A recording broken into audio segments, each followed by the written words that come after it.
This is the You Can Learn Chinese podcast, part of the Sinica Network from SupChina. For everyone who's trying to learn Chinese or reaching for the next level, you came to the right place. I'm your host, Jared Turner, longtime resident of China, co-founder of the Mandarin Companion Graded Reader Series, and every time someone starts a statement with, "I'm no genius," I know that I'm only going to agree with that first part. My co-host is John Pasden, co-founder of Mandarin Companion, founder of All Set Learning and Chinese grammar wiki Sinosplice.com, and almost dropped his phone on a soft, carpeted floor, but luckily has lightning-fast reflexes and was able to slap it into the wall instead. Shanghai and Beijing are the two biggest cities in China with strong reputations. In this episode, we're going to talk about the rivalry between the two cities, something you'll appreciate even greater if you've been to either. Guest interview is with William White, a professional simultaneous interpreter in Chinese with decades of experience and stories. All this and more, let's get to it. Hey guys, this is Jared coming at you from Utah in the United States. Hi guys, I'm John Pasden and I am in hot, humid Shanghai. How's it going? Okay, John, our episode today is inspired by a listener email. This comes from Inari Porca. I hope I'm saying her name correctly, but she is a listener of our podcast, and she picked up on something, and I'll take the snippet from her email. She says, "What is up with Beijing and Shanghai? Do they, hate each other? Is there a friendly rivalry? What's going on? If you can shed any light on this, I'd really appreciate it." All right, so Inari, let's go ahead and address this topic, Shanghai versus Beijing. All right, let's first, I will say my experience. I've been to Beijing, I think 4 times on different trips, different lengths of time. I haven't lived there, but I have a number of friends who have. John, what's your experience with Beijing? So I've been there many times. I've had lots of friends living there. I've never lived there long term, no more than a week or so. All right, there you go. And Shanghai, I lived in Shanghai for 8 years. And John, how many years are you going now? like 18. I'm hitting 21 years in China, right around now. Yeah, you're serving a life sentence here at this stage. So, all right. It's a very enjoyable vacation. That's what it is. Always an adventure. That's what it always says. Must have been an adventure. Oh yeah, every day, not mundane. Always an adventure. I say that tongue in cheek, really. But okay. But I will say this. Straight up, there is some sort of, I don't know, John, how would you classify this? A rivalry or some between the two cities? Yeah, I think it's fair to make a comparison between LA and New York in the US, right? There are differences and there is a little bit of animosity. Although I've been talking with friends about this as preparation for this podcast. And one thing that a lot of people have noticed, people that are here in China, in Shanghai and Beijing, they've noticed that the animosity seems to have faded a bit in recent years. But I remember it used to be stronger. Yeah, that's true. I mean, I've heard people from Shanghai speak disparagingly about people in Beijing, and I've heard the exact same thing of people from Beijing speaking disparagingly towards those in Shanghai. So, yeah, there is something there. But let's go and unpack this a little bit. And even though things might have died down, there's still definitely some stuff there. I think it's more of like a sports team rivalry. That's kind of how I think about it. Well, one thing that you'll notice, and I noticed this most obviously when I was working at Chinese Pod around 2008, and we tried to find someone from Beijing in Shanghai to be a co-host for an advanced podcast. And it was just so hard to find anyone from Beijing and Shanghai, and I think that's true to this day. And when you go to Beijing, you just don't find that many Shanghainese living there. Yeah, I think this is something that's really important because, I've done a lot of business in Shanghai in my 8 years there. I've worked on consulting projects. I've done, some deals. I've done on a lot of just projects and with my own business there.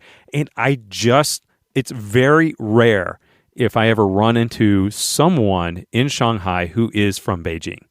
I've met some people who've lived there, but the actual people who I've met or worked with or that I've known of, and this is something that comes up common, right? Because they always kind of ask, where are you from? And really most people in Shanghai are not native Shanghainese. They are, born in different areas I mean, if you look at the population statistics of Shanghai, 20 years ago, I mean, I don't know the population, but it certainly wasn't the 24 million it is today. Most people, you say, are transplants. They've come from out there, and you come into the big city for jobs and for work. So yeah, you get that. And also, I think, John, in my interactions with being in Beijing and different projects and things I've worked on, I have met very few people in Beijing who are from Shanghai. And I can only remember, like, honestly, a couple times where I've had friends or I've known someone who has gone to Beijing from Shanghai for like job or work or something like that. Yeah, even foreigners, they tend to land in one camp and kind of stay there.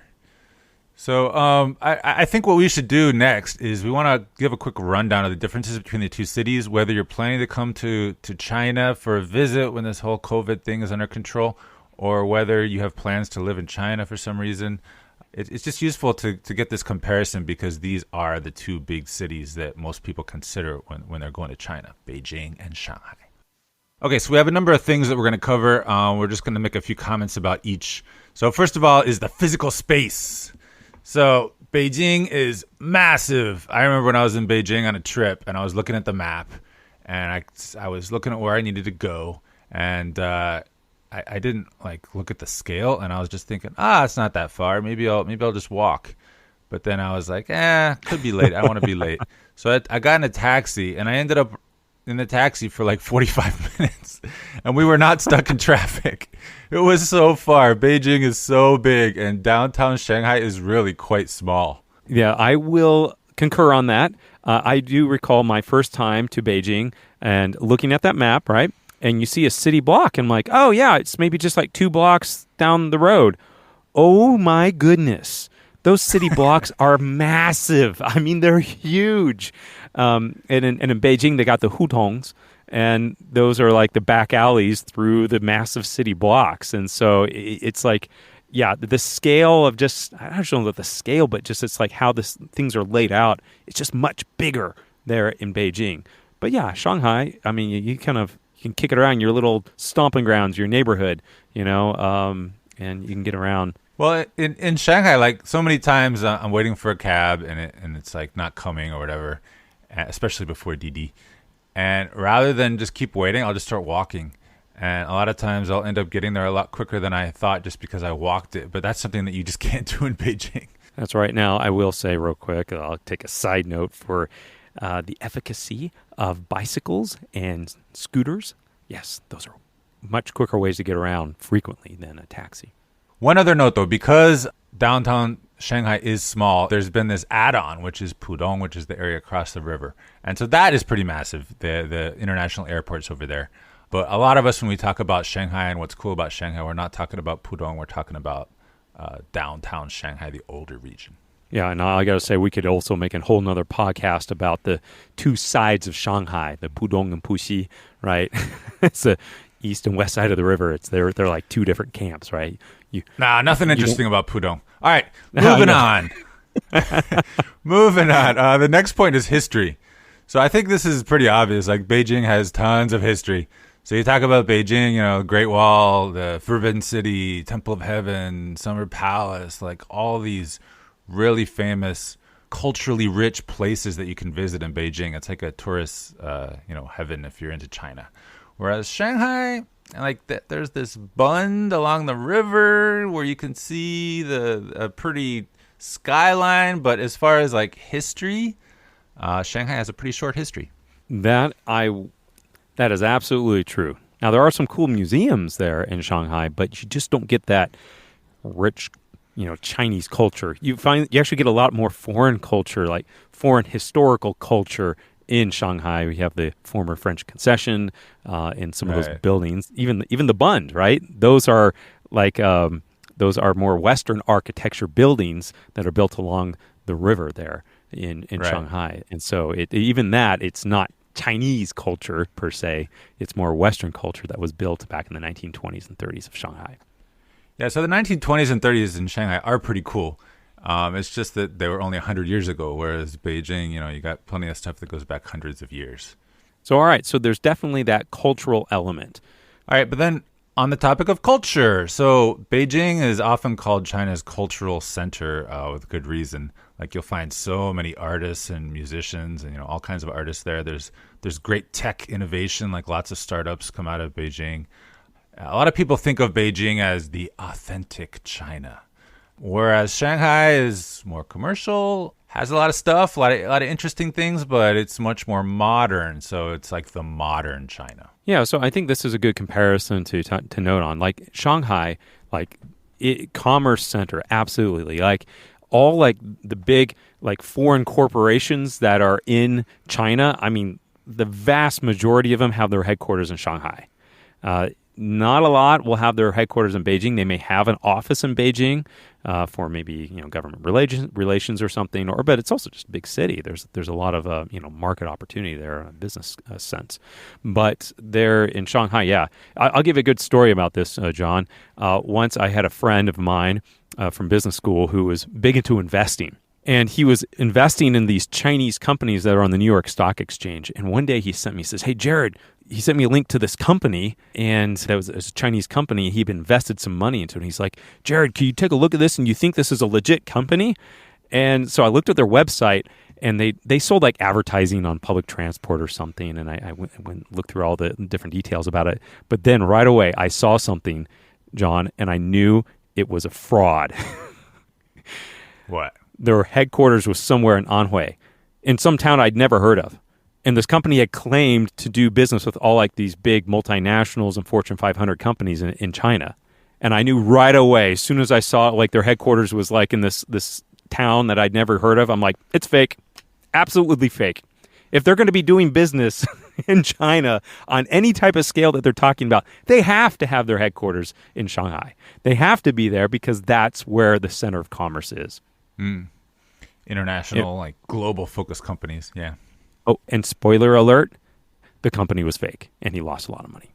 So that was a really interesting story. But on the Beijing side, what are we going to find in Beijing? So like, for example, if you're into live music, there's just a lot more in Beijing.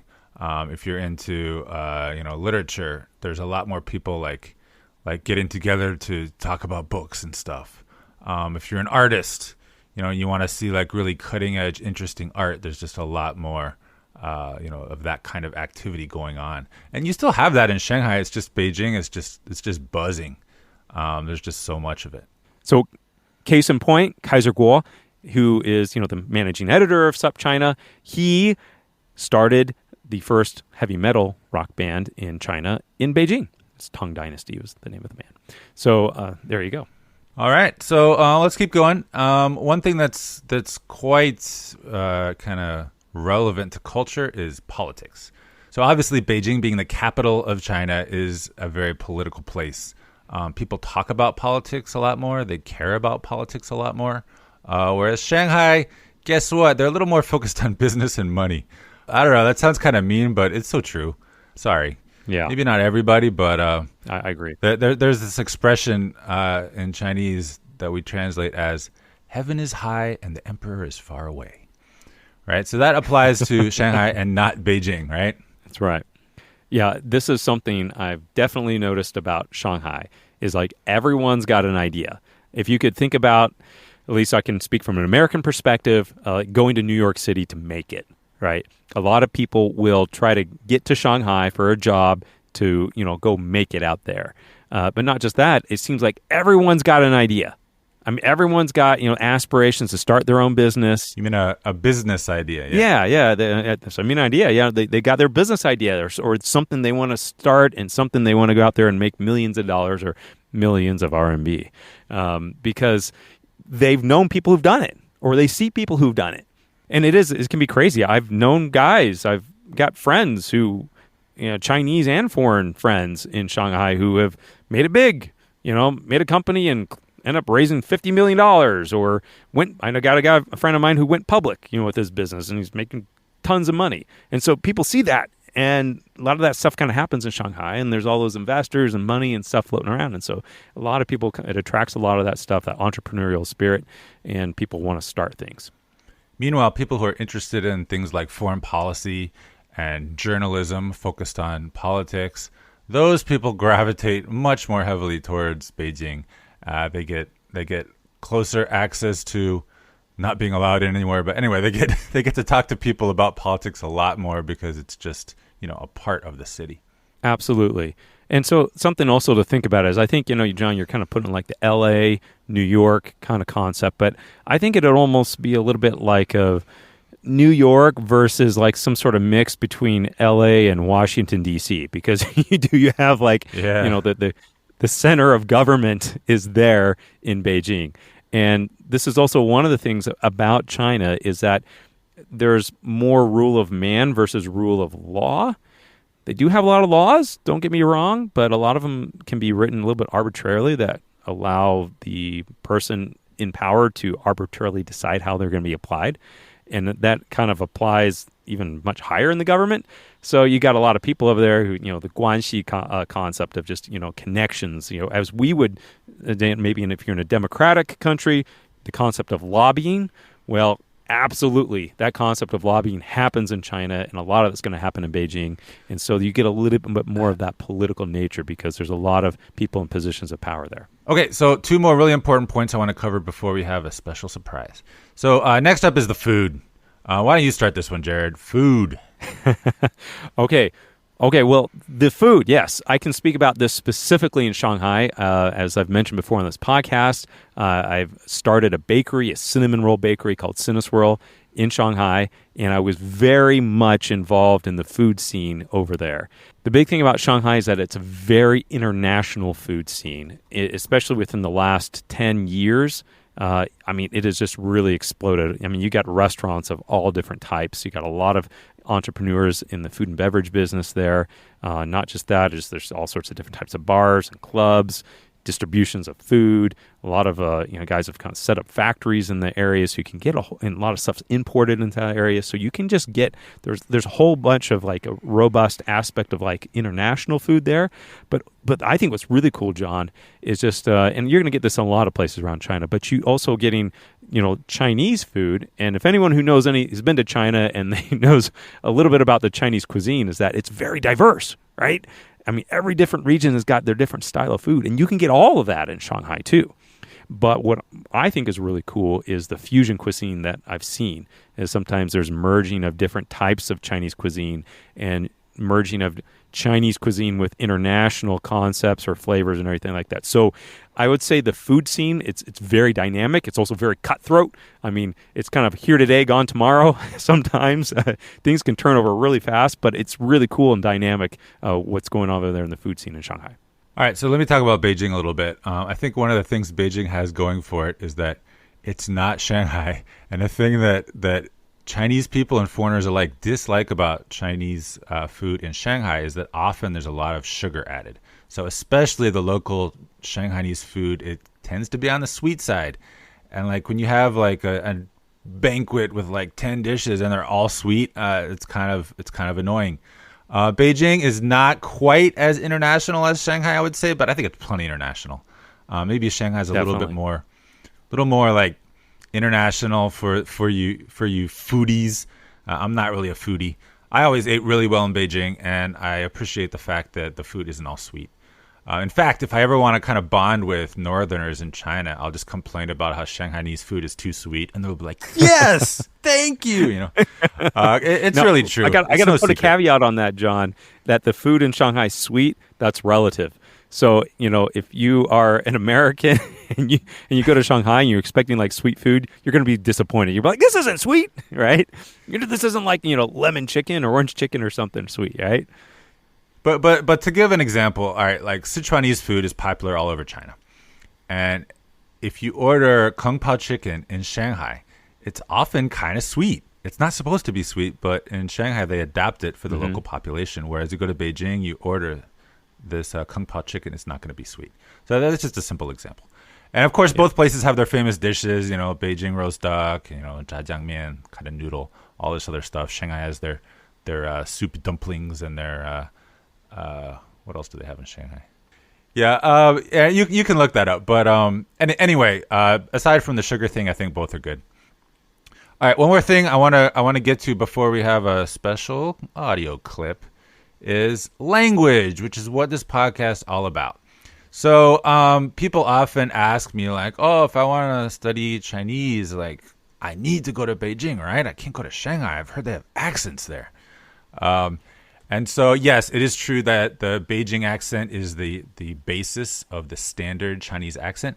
But if you talk to the old Beijingers, sometimes their accent gets a little out of control.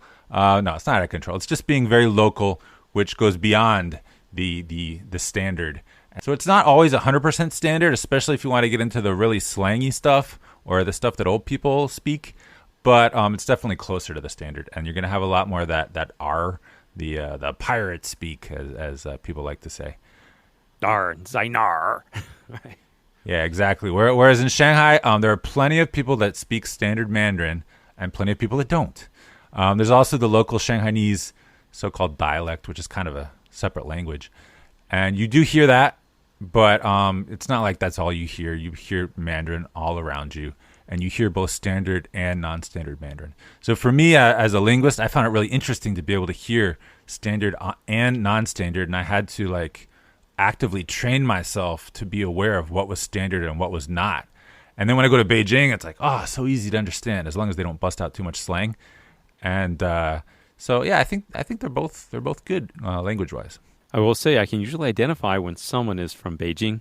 You know, when you hear that Erhua, you're like, oh, are you from Beijing? And if they're not from Beijing, they're from, Dongbei, which is going to be the northeast region. Yeah, and it's not only the R's, but there's also kind of a lilt to the language. And it's cool. So you'll definitely want to visit both places if you can, when you can. Okay, next up, we're going to try something different. We have an audio clip from a friend of mine. This is someone who lived in Beijing for a long time. It's someone whose voice you may recognize, but I'm not going to tell you who it is. If you write in, you might be able to guess who it is, and we'll acknowledge you on the show. But we're going to have this audio clip next. And I would like to say, I think this is a pretty, a balanced view of someone from Beijing. And John, I think this is supposed to be a pretty balanced view of someone from Beijing about Shanghai. So let's listen.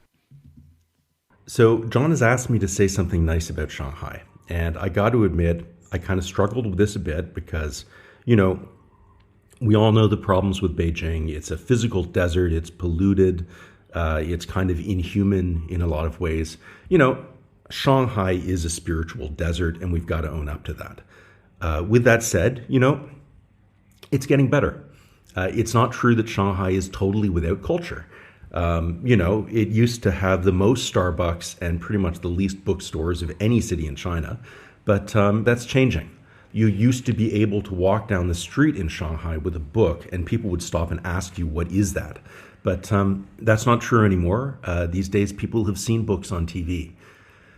Shanghai's also getting better, the food scene. It used to be super hard to get a good meal after 9, but, you guys have a Takalicious now. And as long as you avoid eating at a restaurant that serves Shanghainese food, you can get a decent meal. So where are we with everything else? Everyone knows Shanghai has been cruising on the entire jazz era thing for a while. It's a bit tiresome, but we're getting past that. The city is starting to get a reputation for other things. I asked a friend of mine what she thought the other day, and she said, Shanghai 有钱人更多. And, you got to take that. Just go with it, guys. There's a lot happening in Pudong too, so much that it's easy to forget that in the Qing dynasty, people would crawl over to that side of the river to die. And I think we've all felt like that at times. But Shanghai's improving. And, part of this is admitting that life up north is a bit overrated. There's a lot of things about Beijing that are kind of hard. People want to take breaks. And I think that's why people sometimes do take vacations. And they'll travel down to Shanghai to give their lungs a break and to re-experience the joy of leaving the city. So, I've got pet peeves. The taxi driver situation is a bit weird. It's kind of odd that nobody in Shanghai can pronounce the name of their city, but it could be worse. You guys could be living in Tianjin. Well, that was a little unexpected, John. Oh, man, I love this guy. All right, let's make a few comments on what he said. Okay, there's one thing he said that was really accurate, is that back in one of those dynasties, people would crawl over to Pudong to die. So I mean, that can still happen today, I guess. It was a swamp back then, so good place to die. But a few things. So he said Shanghainese people can't even pronounce the name of their city. So in the Shanghainese accent, rather than saying Shanghai, they would say Sanhai. So or in Shanghainese Zhanghe. So anyway, it's that's kind of funny, but anyway, they use their own language. And then he said 有钱人更多. So he was saying that there are more rich people in Shanghai. I don't know the stats on that, but I guess it might be true. It might be true. And finally, he addressed a point which we kind of skipped over in the beginning, which was kind of the weather and the pollution. So Beijing has famously had a huge problem with pollution. It's definitely gotten better in recent years. Shanghai started getting really bad, but then it also got better. But I think overall, Beijing has been worse. But actually, neither place has very good weather, I got to say. Yeah. Shanghai, it's either going to be hot and sticky or chilled to the bone. Yeah, cold and wet. In Beijing. So Beijing gets cold, but it's dry, and the indoor heating is really good. But it's also really hot in the summer. But I've had people that lived in the north of China through the winter come to Shanghai, spend the winter here, and be like, I've never been so cold in my entire life. Like even though the temperature doesn't get that cold, like the indoor heating situation isn't as good, and the wetness just chills it to the bone. Yeah, this is one thing I've noticed a difference. I've done a lot of trips up to Dongbei region of the northeast area of China, and this includes Beijing, and they have insulation in their homes and in the buildings. Shanghai does not. They're just like concrete blocks. And when it gets cold outside, those walls and floors cool down, and they just turn your whole apartment into an ice box. I mean, it's just cold. I mean, you turn on the heater and it just heats up the air, but you turn it off and you're instantly cold again, and you can never get warm. So anyway, that's one of my frustrations about Shanghai. That is true. Okay, but anyway, both are great cities. People tend to end up liking one or the other. I actually would really like to go back to Beijing for a visit, because I haven't been in years, and I have a good friend there. The Great Wall, man. I love the Great Wall. I got to say that. I don't think Shanghai has any tourist attractions that I love, but the Great Wall is one tourist attraction that does not disappoint. Oh, you can go up the Pearl Tower. Yeah. Boo. And the new tallest building in the world, or in Asia? Tallest building in Asia? Whatever that's called. Yeah. I keep forgetting. Yeah. Shanghai Tower? I think it's slowly sinking. One day it might not be, but anyway.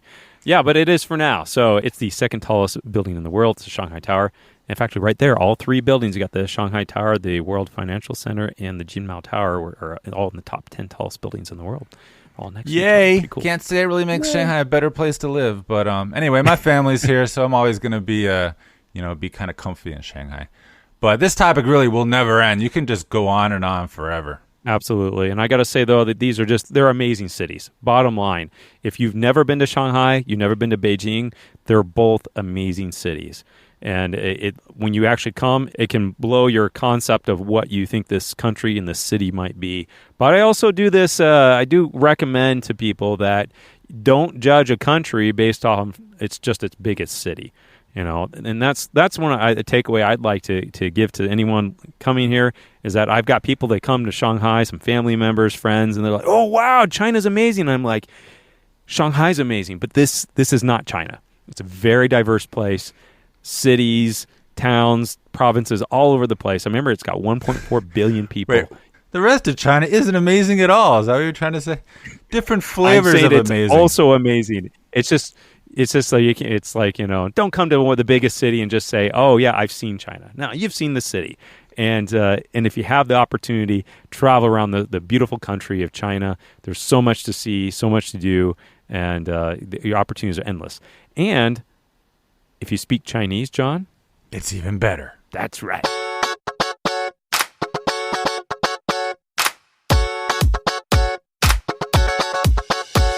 All right, now it's time for a word from our sponsor. And today our sponsor is ARC by All Set Learning. Is this like Noah and the Ark? Different ARC.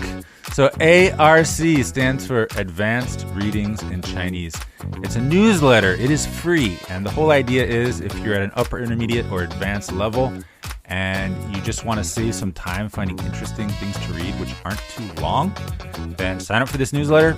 Once a week, we'll send out a selection of little snippets from the news, pieces about social trends and developments, a joke, an image, and it's just a nice collection. It's mostly simplified, but there's a little bit of traditional in there too. So, John, is this going to cost me any money for this? It is free, Jared. Zero money. Oh, wow, that is great.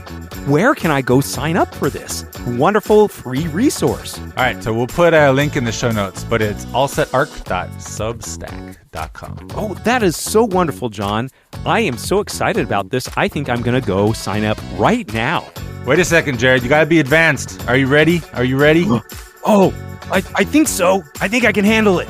This is roughly... let me at least try. Roughly level 8 on the Mandarin Companion skill. I don't know. It's not level 3, but it's up there. You definitely want to be advanced. All right. So go check out the link in the show notes, and you can sign up for that newsletter today. And we would love it if you give us some feedback on how you like it.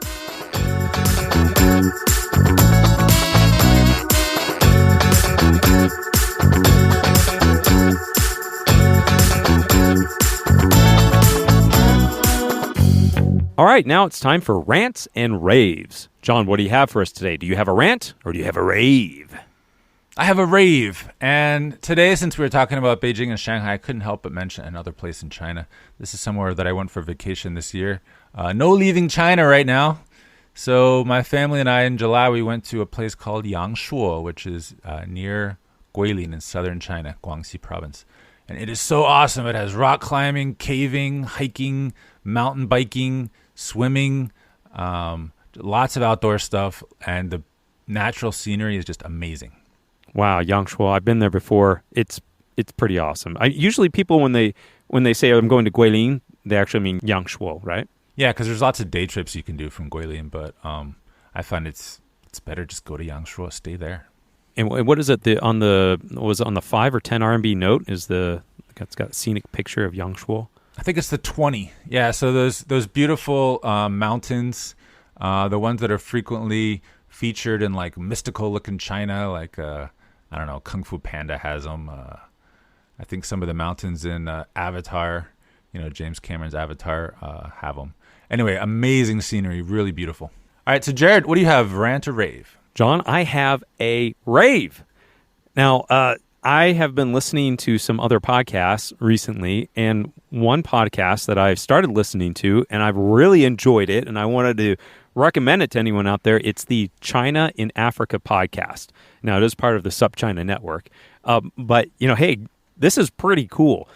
A lot of people may not be aware of how involved China is in Africa, but, man, they are big-time players and investors in things that are going on in China. And so this podcast, it's been going for like 12 years, a long, long time. The guy who's been doing the podcast, his name is Eric Olander, and he's got a co-host. It's Dr. Corbus van Staden. And anyway, these guys are like, everything about China in Africa, and they know their stuff. And it's been really interesting. They're talking about current events, just investments, different things that are happening in China that China's behind. So if you're interested in politics, geopolitical stuff, China watching, this type of things, this would be an interesting podcast. I'd recommend have a listen. It's really cool. Great. And you can check out the other stuff on SupChina while you're at it. Oh, I think I'm going to go do that right now. Go.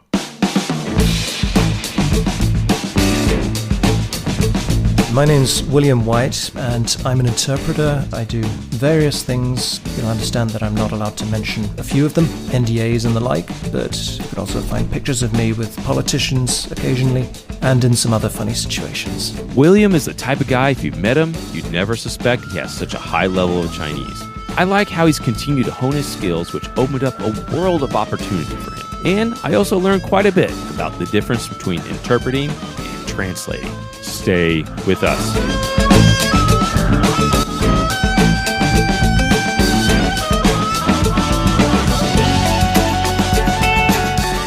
Why did you start learning Chinese?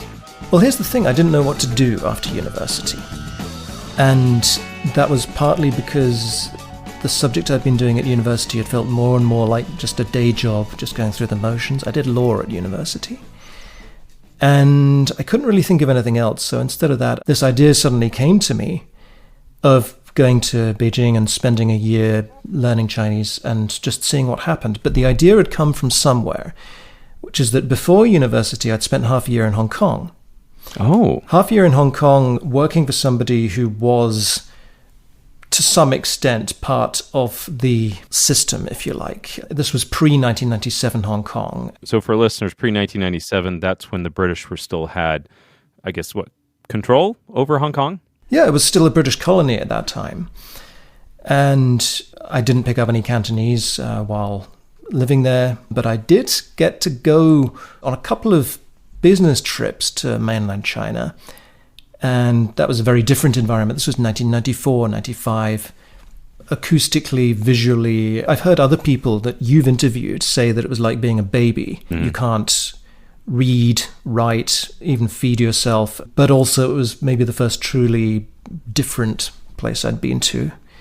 You know, you would see things like people squatting, people would sit differently, and just a lot of stuff I didn't understand. So I was curious, and when the chance came to go back and find some things out, I took it. Was there anyone else in your boat who had done anything like this similar?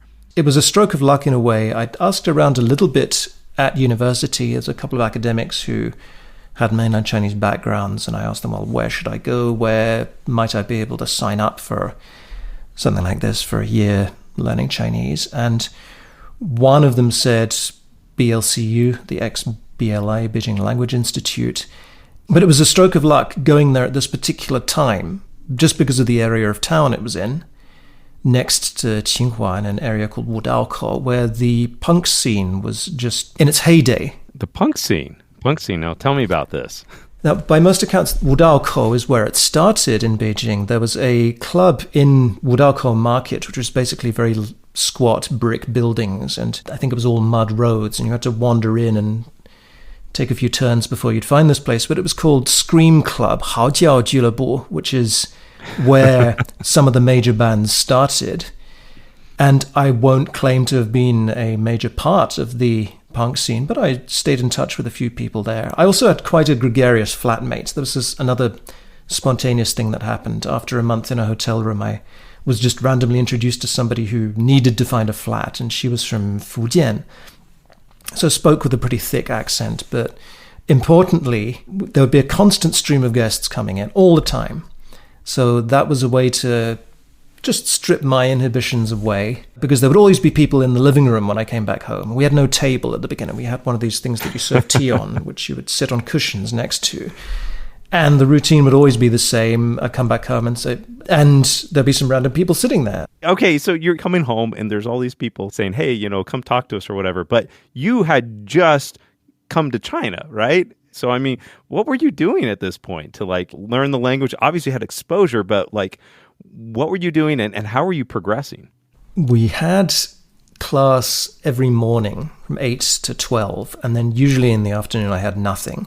So if it wasn't back to the flat or seeing some of these random people that I'd bumped into, I'd just go out over town on my bike and just ride around in various directions. But things were just happening all the time. I got taken along to various art events or people trying to be as radical as possible. I guess it was just being put into that environment where there was enough stuff happening that I always had reasons to want to learn. So I found myself doing flashcards, making them just from things I was interested in, first of all. And then later on, I was sort of annoyed that I couldn't read everything in Hong Kong after a trip there, so I started doing them for complex characters as well. Can you think of any times where you kind of had a real breakthrough? Close to the beginning, somebody with not much vocabulary, somebody with not much grammar, and just realizing that I'd solved a problem like a baby would, which was the word if. I didn't know a word for if at the time. So you can think this is just a few weeks worth of Chinese, but I decided to just do it by tone of voice. 你去，我也去.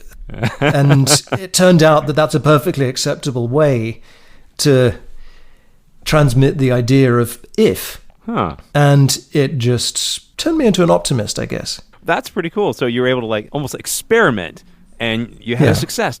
So I assume you spent about a year, this first year in Beijing, studying Chinese. I mean, where did you end up after that? All right, that was the first time around living there. And after that, I went back to Brussels. Well, real quick, William, where did you grow up at? I grew up in Brussels. I went to boarding schools in Britain for some time, but Brussels is where I grew up in an English-speaking family. And then, another stroke of luck, they just created this embassy job out of nothing from one day to the next. The European Union's embassy in Beijing decided that they were going to have their own interpreter. And they created the job, and bureaucratically speaking, if you're an embassy, you can either create a diplomat's job, where it's somebody who is already in your employ and comes over for 4 years or so and then goes back, or a local hire, where it has to be a Chinese national, and there's one category in between, which is now called a contract agent. And they decided to create it as this in-between category. So it had to be a foreign national, and they decided that it had to be a European Union citizen. And they've been trying to find a European Union citizen who was in any way qualified to do this, and they couldn't find anyone. So instead they chose me after a brief interview and tests that were run by interpreters, but they just tested for sort of aptitude to become an interpreter. Oh, really? And so it just happened, and I got the chance to move back. And really, I didn't know much about the profession at all. I just wanted to move back to Beijing again. And if I had diplomatic immunity, so much the better. I mean, that's really interesting. So you get hired to be an interpreter, but you'd only studied Chinese for like a year. But I imagine, how was your Chinese at that point when you were actually hired to be an interpreter? Well, I could get more or less any concept across. I couldn't necessarily do it in the correct register a lot of the time, and I didn't know how to prepare properly or deal with sort of random difficult situations that were thrown at me. And that didn't turn out to be too much of a problem, because the sort of meetings that I did in this organization tended to be about the same group of things. I mean, if it wasn't trade, it was agriculture, and if it wasn't agriculture, it was occasionally politics, maybe a bit of science thrown in. But it tended to be the same ongoing things. I had quite a lot of imposter syndrome as well. But that was assuaged a bit by the fact that most of the time, the other interpreter sitting across from the table in whatever ministry we'd be going to was also untrained. Oh, interesting. They would be somebody who was at that ministry, usually pretty young, and happened to have spent a few years abroad or done English at university. So we're basically in the same boat to begin with. But I did keep getting imposter syndrome when I came up against actual trained interpreters. So I decided eventually to deal with that and actually do some proper training. Imposter syndrome and just general nerves at the beginning went to the point that I would actually have my hands sweating on the way to various meetings that I'd be interpreting. And then you would occasionally have major politicians flying in and going to see some of the top leaders and really trying to make the most of their 3 or 4 days in town, maybe go outside Beijing as well. But you're sort of youngish, nervous at the time.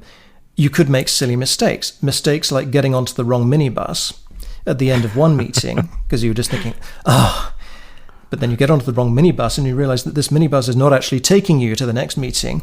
It's taking you back to the embassy, and you realize, and what that meant in this case was that I had to ask to get out of the minibus halfway along and rush by metro, which I thought would be fastest, to the Ministry of Public Security on Chang'an, and then try and talk my way into the Ministry of Public Security by saying that, this is a real emergency. There's people meeting the minister in there right now, and I'm supposed to be in that room too. Now, come on, I don't have time for any of this. I have to go in right now. Just let me in, right? What were you doing at this stage also to kind of like improve your Chinese? I tried to do a couple of silly things. My first few months on the job, I decided, maybe now's the time to subscribe to the People's Daily.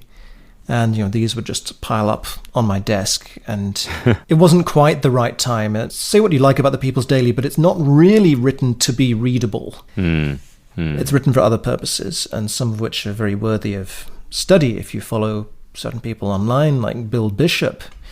But that wasn't a good idea, so I cancelled that after a couple of months. And something that worked a little bit better was subscribing to a tabloid at home. So at the time, there was a company called Xiao Hong Mao, Little Red Riding Hood, and they started off delivering fresh milk every morning, but they very quickly added newspapers to their offering. So I subscribed to Beijing Youth Daily, which was more of a tabloid, and that had quite a lot more readable stuff, the more gossipy stuff. And they were running a campaign at one point against topless men on the streets of Beijing, which was the Bar Ye campaign. There's no really good way to translate Bar Ye. Maybe like you fat bastard or something. It's completely unethical by today's standards. They were just taking photos of people on the streets of Beijing and shaming them by putting them in the newspaper and then giving them a T-shirt saying, 亮丽北京有我一个. I am one of the faces of beautiful Beijing, after putting on this T-shirt and covering myself up. So they'd have funny things like that in the paper just to keep my interest going. But I didn't really have anyone sharing interesting things, fiction, novels, to read in Chinese until I read about a couple of controversial authors. And I thought, maybe I'll read that. And that turned out a lot better. And this was again 2002, 2003. Much later on in my life, I ended up in a nearly 10-year marriage to one of these authors. Wow. But it was sort of an entry point. So what's different then about interpreting school as opposed to maybe a general language school? For me, previously, before ever having moved to China, I'd never been exposed to any simultaneous interpretation, SI. Maybe you could pull back the curtain for us. Right, well, it involves quite a bit of unlearning. If you've ever done any interpreting beforehand, you first of all get told not to do certain things that you've probably been doing. For example, taking notes. You stop taking notes and just start listening. The first thing that you are supposed to learn is how to listen in such a way that you can use just the structure of what somebody's been saying for up to 5 minutes to give a pretty good rendition of their story. But in order to do that well, you need to listen actively to not just the words somebody's saying, but why they're saying it, where they're going with this, and just make that something that you instinctively do. It's something that a lot of people will do when retelling jokes. They will be constantly thinking about the point of the joke in order to be able to retell it. But they don't do it with other types of material. And after that, they will give you your pen back after about 3 months. And then you experiment, and there's a lot of trial and error with how to take notes properly so you can interpret consecutively, which is how, by the way, most political meetings in Beijing are interpreted. The person that you might see sitting next to or behind the politicians in the photo taking notes is usually an interpreter. Then after about a year or so, you again go back to basics to prepare to interpret simultaneously. And you start off, again, without interpreting. You start off just practicing the act of listening to something and talking at the same time. You start off in the same language. You might listen to something in English and just shadow it. Just say what the people are saying as you listen to it. As if maybe you're on a tour bus with a relative who's hard of hearing, so you're relaying everything that the guide is saying to them about the city of Liverpool. And then after a while, you do it in the other language, but working just in that language. And then you try to not use the same words, but to paraphrase. And then after a while, you transition, and it still takes a lot of getting used to. You transition into relaying it in a different language as you listen. It takes a lot of getting used to. So what was the hardest aspect of all that for you? The hardest aspect was actually something that's now taught as a separate subject, which is simultaneous with text, which is when somebody is doing a speech from a pre-prepared text, which has hopefully been shared with you, and hopefully not 30 seconds before they start speaking. So there are various ways to go through that text and mark it up. You're not going to have time to write down a translation of the whole thing. And then you have to somehow try and keep up with them as they whiz through this thing. And make sense and not really lose any of the information. Now, that is truly hard for somebody who has not gone to school in both of those languages, because then you don't have quite the same speed reading skills that you would, say, as a law student going through a 25-page judgment to find the one or two interesting points. That's interesting to me. You bring up the speed of reading, because this is something I talk about a lot with learners, is that reading speed is one of the best indicators of progress and fluency in a language. But you're pointing out here is that, hey, sometimes maybe your reading speed doesn't quite match the presenter. The same happens in English, by the way, when somebody's at a conference and they're nervous. They've got their text in front of them, but the more nervous they are, the faster they tend to go. And speakers at academic conferences who don't usually sit on that podium, for example, so they just want to read out their paper, but they don't really want to be there at all, so they kind of want to get out of there as soon as they can. Mm-hmm. They go really, really fast. And apart from the technique, you do need to be able to push yourself very, very hard to just jump along. You're not going to be able to follow it in a very, very detailed way, but just to keep jumping along with them and just force yourself to keep pace. So essentially, from what I understand, what you're saying is that if you were just to hear someone give a speech, it would be easier to interpret that as opposed to someone giving a speech and you have the text of their speech in front of you. Is that what you're saying? Yeah, if they're speaking ad lib, if they're speaking off the cuff, it is much, much easier. You will see them, they'll come over completely differently visually. They'll look much more engaged usually. And it's just a lot easier because you're getting the ideas, you're getting the content at the same speed as that which they are coming up with it.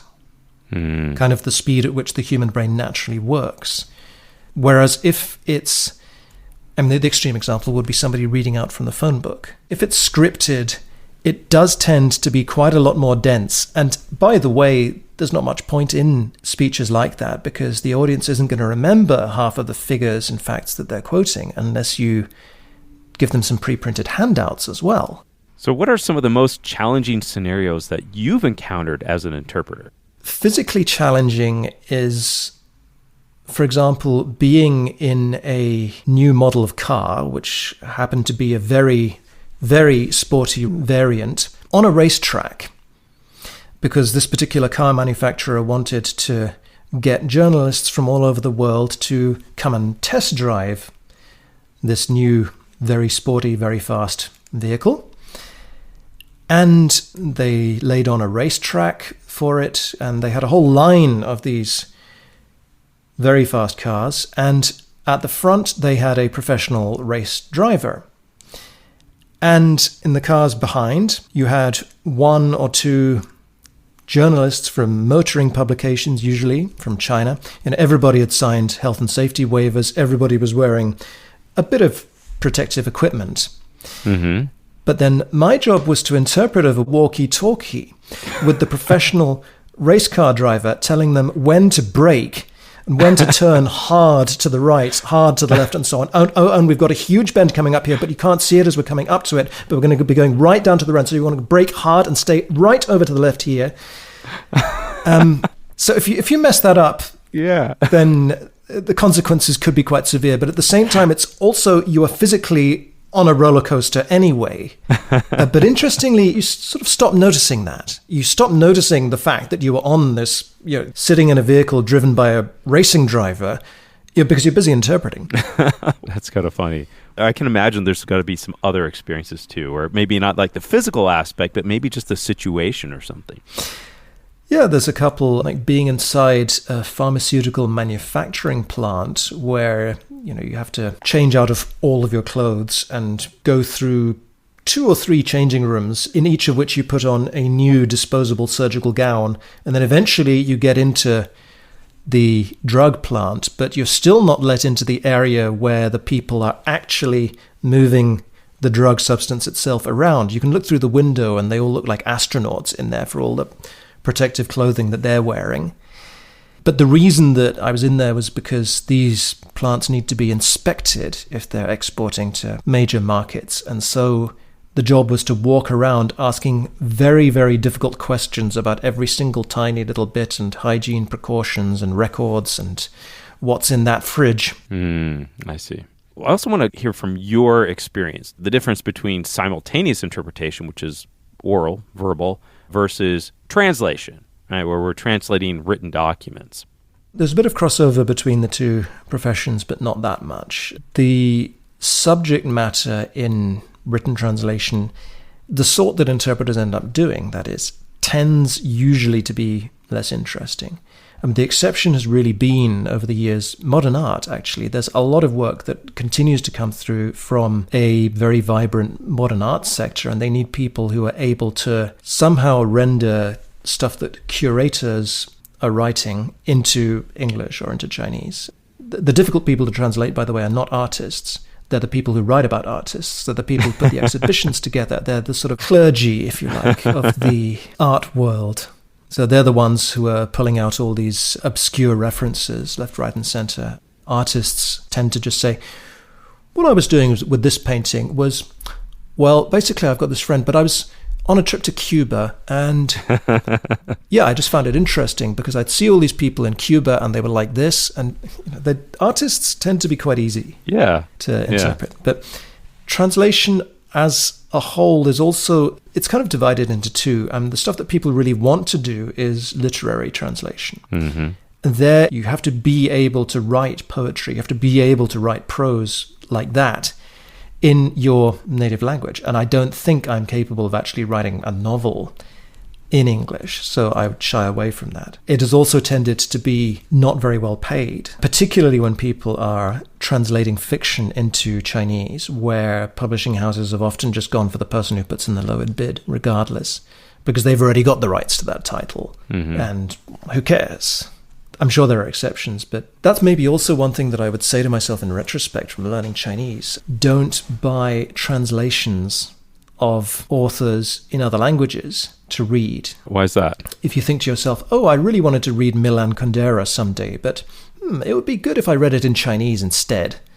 That would be good for me. Well, actually, it probably won't be, or it's very likely not to be. In Taiwan, the translations are done in a quite different way, and to my mind, they're done often a lot better. So there's a couple of authors that I read who write in languages that I don't understand, but if I can get hold of a Taiwan translation of one of their works, I'll buy it. They'd take more care on the translation, or it's a result of an unregulated market? I guess the market just works differently, or it's more professionalized as a whole. And it's interesting also that there always is a different Taiwan version, and there's an exact parallel with English. I don't know how many times you've picked up a novel in English and turned it over, and it's got the prices on the back, and it says, for copyright reasons, this book is not for sale in the USA. Yeah, I've seen And then that. you might thought, what the hell? And that's actually because there are two English languages in publishing. So they will sell the rights for the American English edition of the book, and they'll also sell the rights for the British English version of the book, which is also sold in Canada, Australia, New Zealand, and possibly India. I remember once, back when Harry Potter was big, I was in England and I brought home a copy of Harry Potter for my brother, and it was like different than the American version. He was like, wow, this is unique. Yeah. Well, there's something that's been written in English in the first place, and if it's translated into English, they tend to use the same translation, but it's two sets of rights. Yeah. And in Chinese terms, you have the rights for the translation into traditional Chinese and the translation into simplified Chinese, and they will end up being two different books. They'll end up being translated by two different people. Wow, that is fascinating. That's really interesting. I was unaware of that. So, William, you haven't spent your whole time in China. I mean, you're in Berlin now. So what made that transition for you, saying, hey, I'm going to leave China, I'm going to move to Germany? I moved from Beijing to Berlin in 2015, and that was together with my ex-wife. And both of us wanted to do something new. She wanted to do something new creatively as well. And we both moved here, and then various other things happened. But it's turned out to be about as good a place as any to be based in Europe as somebody who interprets with Chinese. Well, what kind of opportunities have you had to interpret while you've been there in Germany, or I guess in Europe in general? If I could mention one thing, it's been the Berlin Film Festival, the Berlinale, which happens every year, every February, when the city's still pretty cold, and that often clashes with Chinese New Year, but people come anyway. People do come, and it's prestigious. People want their film to be in competition, in the running for a Silver Bear or two, or even the Golden Bear. And that's led to working with and sometimes being on a stage with a few people from Chinese film circles. And that is really what tests if you have stage fright or not, because you're then in a situation where you're not only trying to relay somebody's joke, but do it in front of 400 to 500 people if it's a premiere. And you're getting instant feedback, whether people laugh or not. And the person that you're interpreting for is sometimes nervous as well. So they will sometimes try to make you part of the joke, or just do a little run-in saying, oh, hi, my English is not that good, so, hey, William, help me. There's always things that you can't keep up with. I try as much as possible to follow things that are happening in mainland China and other Chinese-speaking parts of the world, but there's always things you're going to miss. So I missed the fact that one particular cast member of one film, who had come to Berlin with his director and a couple of other cast members, was actually a boy band singer as well. Oh. And so you would actually have teenage fans of his waiting at every street corner just to catch sight of this guy. And they'd be arriving late at their own red carpet premiere because of that. And so there's hundreds and hundreds of teenage fans, some of whom might even have traveled from Asia just for this. And I had no idea who this person was. I'm just an interpreter, Yeah, but you can't catch it all, that's for sure. How do you handle jokes like that? It's a good question, and I've often wondered if it's a particular thing that you have, maybe just trying to build a rapport with the audience some way.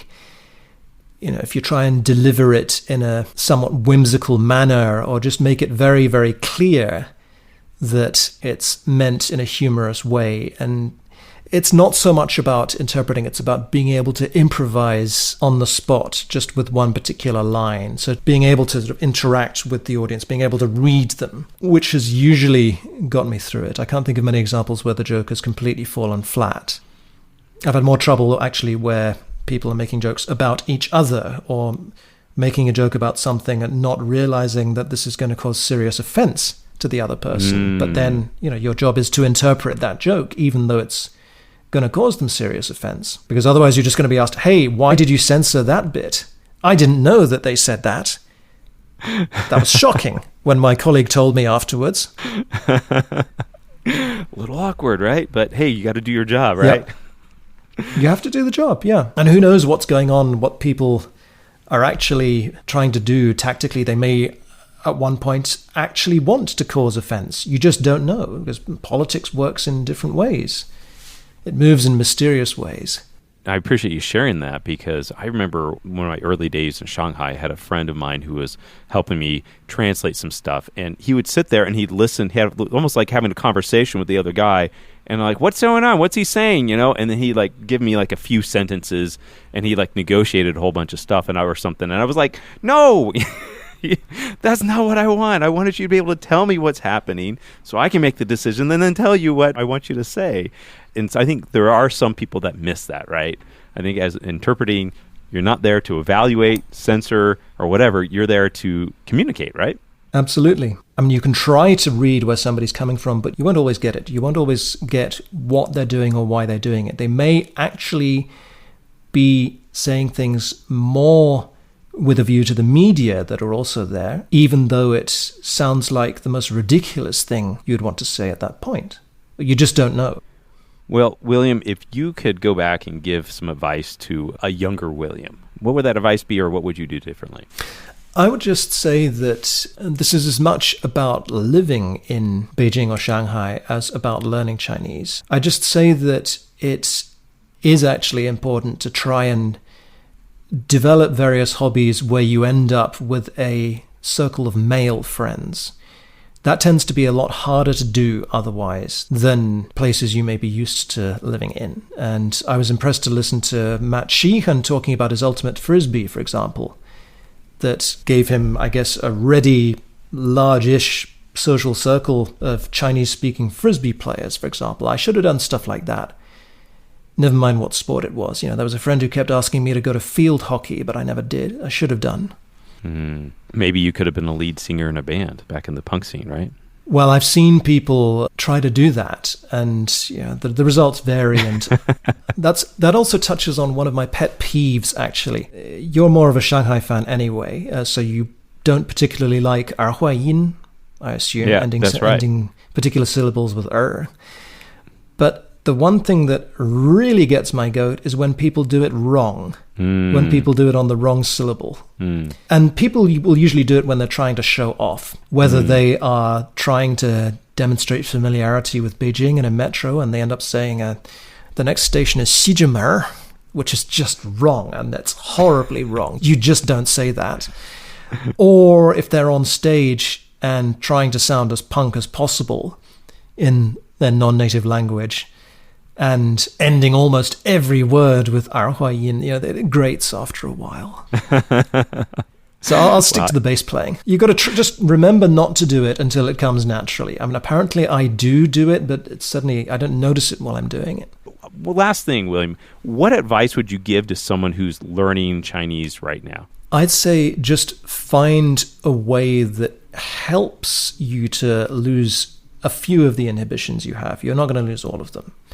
And in non-pandemic times, that could be something like just making yourself go backpacking or spend time in cities that aren't as large as Beijing, Shanghai, or Guangzhou, where it really is possible to get by without much Chinese at all. Spend time where you are forced to find solutions, where you need to find out when the next bus is coming and where it's going, or when you need to change a light bulb or whatever. Just put yourself in difficult situations. I mean, I've heard other people interviewed who've said that it's not possible to learn like a baby. And you've spent a lot of time discussing that on the podcast. And I've just found various times where I have been a bit more like a baby and a bit less inhibited. And I found that those have been the most useful and fruitful times that I've had when I've been on the road or dealing with a burst water pipe, learning to fix things myself, and just dealing with people when I have no other choice. And that's from the point of view of somebody who's a bit of an introvert, but knows that he has to put himself in these situations. Words of wisdom from a man who knows. William, I really appreciate you taking the time with us. No problem. You have been listening to the You Can Learn Chinese podcast. Help us spread the word by sharing this with your friends, classmates, teachers, cousins, traveler, wrangler, athlete, zoologist, curator, social worker, teacher, and that one pal named Pat. You can subscribe on iTunes or wherever you get your podcasts. And please write us a review so we know how we're doing. You can find us on Facebook and at mannercompanion.com. Apologies, John Cena. We just ran out of time. The You Can Learn Chinese podcast is produced by myself, Jared Turner, and our editor is Kaiser Guo at SupChina, and our interview editor is James Harper with Filter Productions. I'd like to thank our guest, William White, and of course, thanks to my co-host, the man, the myth, the legend, John Paston. See you next time.